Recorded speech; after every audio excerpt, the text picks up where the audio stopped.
या भिकाऱ्याची या बाईने राहण्या पिण्याची सोय कशी केली आणि तुम्हाला कशी वाटली कमेंट करून नक्की कळवा.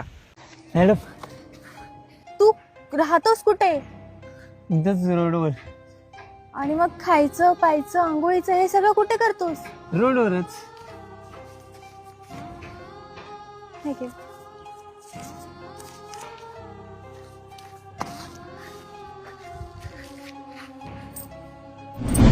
अरे ए मी तुला 100 रुपये दिले तरी तू भिक्का मागतोय? 100 रुपये मध्ये आता काय येते? उद्याची पण सोय केली पाहिजे ना. अरे हा रे, जर मी तुझी खाण्याची राहण्याची पिण्याची सगळी सोय केली तर तू हे भीक मागणं सोडशील का?